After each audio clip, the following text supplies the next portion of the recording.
E depois de 2 semanas, Jair Bolsonaro deixou pela primeira vez a prisão domiciliar para fazer exames no Hospital DF Star em Brasília. Os médicos que examinaram o ex-presidente disseram que ele tem gastrite, esofagite e resíduos de 2 infecções pulmonares. Apesar disso, eles consideraram que a situação está sob controle e que o trânsito intestinal está preservado. A equipe que atendeu Bolsonaro é a mesma que o operou pela última vez em abril deste ano. A gente tem um VT, um vídeo de uma entrevista com os médicos. O presidente foi submetido a uma bateria bem extensa de exames. Ele vem com um quadro de refluxo bem importante, vem com um quadro também de soluços refratários, soluços refratários apesar de todo o tratamento medicamentoso que vem recebendo. Então nós submetemos ele a uma série de exames de imagem, exames de sangue também. Os laudos ainda estão em andamento, alguns exames ainda vão sair, mas o que os exames evidenciaram é que realmente ele teve recentemente 2 pneumonias. E os exames pulmonares mostraram ainda que tem imagem residual ali da pneumonia que ele teve, mas que vem em franca recuperação. E também ele teve um quadro de esofagite que estava muito severo e com o tratamento que vem fazendo, essa esofagite houve uma boa recuperação, mas ele exige um tratamento contínuo, um tratamento permanente. Então ele vai dar seguimento ao tratamento da pressão arterial, que estava alta e agora controlou, vai dar continuidade ao tratamento do refluxo também. Nós instituímos medidas preventivas para que não tenha novas infecções pulmonares, e essas infecções são por broncoaspiração. Então todas as medidas estão sendo instituídas. Isabela, o ex-presidente Jair Bolsonaro, ele tem que retornar de tempos em tempos aos hospitais por conta daquele quadro, o atentado que ele sofreu no dia 6 de setembro de 2018, aquela facada, que ele sofreu. Desde então, é claro, ele tem uma saúde frágil, mas os próprios aliados de Bolsonaro dizem que ele também não toma muito cuidado com a própria alimentação. Lembro, no final do mandato dele, ele acabou parando no hospital por conta de um camarão mal mastigado também, Só que agora, à medida que vamos chegando mais próximo do momento de condenação do ex-presidente, uma vez que o julgamento caminha, ao que tudo indica, para isso, discute-se qual que será o dia seguinte. Se ele vai para uma prisão, se ele vai para provavelmente uma sala de Estado maior, num quartel ou na Polícia Federal, ou se ele consegue uma medida humanitária e uma prisão domiciliar, daí não de forma preventiva, como temos agora, mas de uma forma definitiva. Como é que você analisa isso? O presidente vai acabar usando a questão da saúde dele para tentar mudar e modular a pena? Bom, primeiro que eu desejo pronta recuperação para Jair Bolsonaro, para que ele possa responder pelo processo judicial e a ação penal, todo o desfecho da ação penal, que deve ter todo o desfecho agora esse ano, no mais tardar no início do ano que vem, mas provavelmente esse ano. E acho que tem algumas coisas que vale a gente dizer, antes de responder isso, que basicamente é o seguinte, pessoas que são defensores de direitos humanos, pessoas que, estão muito ligadas a questões relacionadas à segurança, ao sistema judiciário, indicam, do quanto, quando uma pessoa ela é sentenciada, ou mesmo que ela está numa medida cautelar, que é o caso do presidente, ela não pode ter a sua dignidade cerceada, seus direitos humanos. Então, seria bom também que a gente, como país, passasse a rever, e que todas as pessoas no país tivessem acesso aos seus direitos, assim como está acontecendo com o Jair Bolsonaro. Isso tudo para dizer porque existe um discurso de que ele estaria tendo, digamos, seus direitos cerceados, de que ele estaria sendo censurado, E poucas vezes a gente vê alguém, um réu, e alguém que está numa medida cautelar com tamanha liberdade, com bastante liberdade, tem acesso a políticos, tem, vários acessos. Então, isso é até atípico, considerando a realidade brasileira. E se a gente for pensar, inclusive, os réus no Brasil e a população carcerária de maneira geral, isso destoa muito. Agora, o que deve acontecer é que, provavelmente Jair Bolsonaro deve ficar em prisão domiciliar. Isso tem a ver, inclusive, com outros casos, como o caso, por exemplo, recente de um outro ex-presidente, Fernando Collor de Mello. E pelas próprias condições da sua saúde.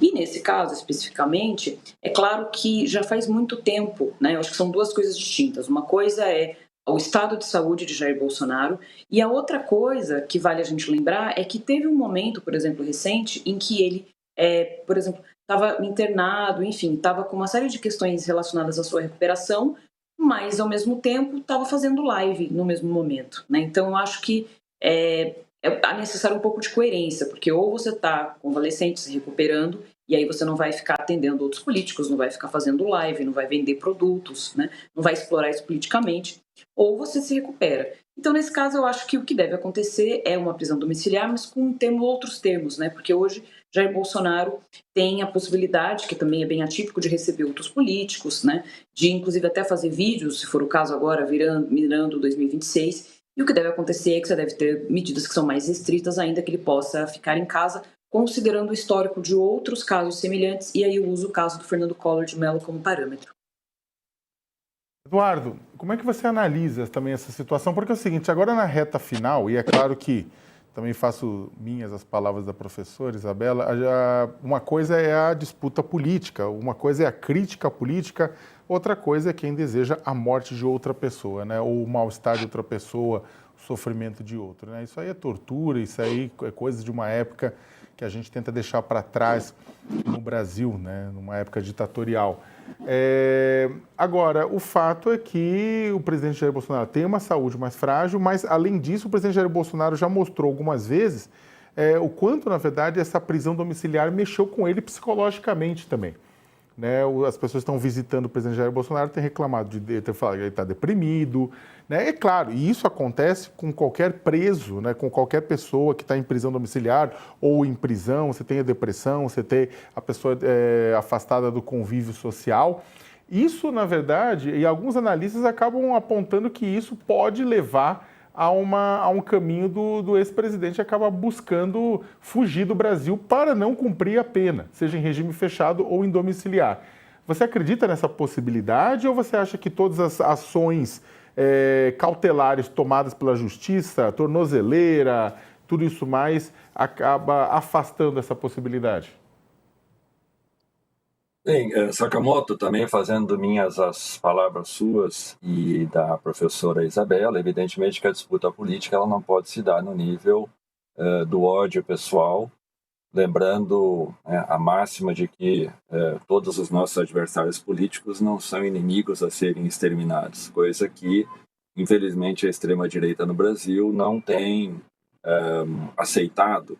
Prova disso, inclusive, era o plano que havia arquitetado pelo próprio ex-presidente Bolsonaro, que tudo indica, com o chamado núcleo central do golpe, que tinha, dentre outras intenções, um plano de assassinato do presidente eleito Lula, seu vice-presidente Geraldo Alckmin, e do presidente do ministro Alexandre de Moraes. Então, nesse sentido, eu acho que nós temos que rechaçar toda e qualquer ação que venha a trazer ódio na política. A política é uma forma de solucionar conflitos coletivos na sociedade. Nesse sentido, pensar diferente e tolerar quem pensa diferente não é um problema, é uma virtude que, infelizmente, a extrema-direita no Brasil ela não cultiva.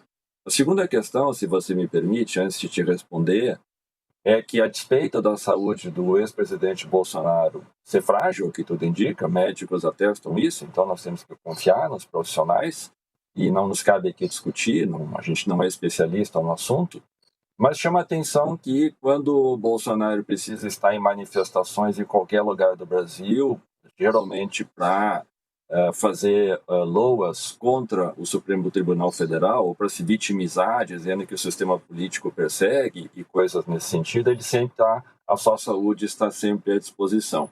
Então, acho que é importante que o Poder Judiciário brasileiro, as instituições políticas brasileiras que lidam com a situação de quem tem que ser preso, uma vez que venha a ser condenado por algum tipo de crime que cometa, tome isso em consideração de maneira bastante séria, por assim dizer. Sobre a tua pergunta, Sakamoto, eu quero crer que hoje, inclusive em função dos problemas anteriores que houve, talvez o mais notório e recente, o da deputada Carla Zambelli, que fugiu do Brasil, acho que as cautelas adotadas pela justiça brasileira nesse momento me fazem crer que é pequena a probabilidade do ex-presidente Bolsonaro, uma vez condenado, vir arquitetar algum plano de fuga, vir a se refugiar em alguma embaixada, como foi aquele episódio que houve há 2 anos atrás na Embaixada da Hungria em Brasília, vir a ter apoio do governo americano para fugir do Brasil, ou algum país que aceite-o como exilado político, por assim dizer, porque essa seria a condição que seria alegada, até porque a repercussão internacional de uma situação como essa criaria situações bastante embaraçosas para qualquer país. Talvez não para os Estados Unidos de hoje de Trump, mas, então, dito tudo isso, eu acho que a chance de fuga do ex-presidente Bolsonaro ela é bastante pequena. E acho que, inclusive, politicamente para ele, a comparação com a situação do presidente Lula, que aceitou ser preso, o tornaria muito diminuto politicamente.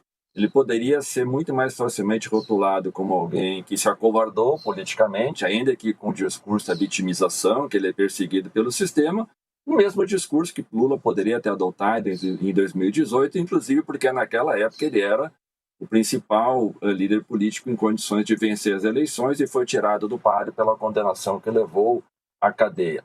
Então, acho que há, hoje, ao meu juízo, condições muito menores de um plano de fuga do ex-presidente Bolsonaro vir a se concretizar. A dúvida é, como a professora Isabela falou, e você também, se a prisão, ao que tudo indica, decorrente da condenação que deve acontecer, ela de imediato o levará para a prisão domiciliar, em condições que me parece que devem ser mais restritivas do que hoje vem acontecendo, que hoje Bolsonaro tem livre acesso praticamente a qualquer pessoa, a qualquer hora do dia, ou se por algum tempo ele será levado a regime fechado, em função da gravidade das penas que talvez venham a ser imputadas sobre ele. Então, acho que essa é a dúvida que resta decorrente daquilo que eu imagino que venha a ser sua provável condenação nesse ano ou início do ano que vem.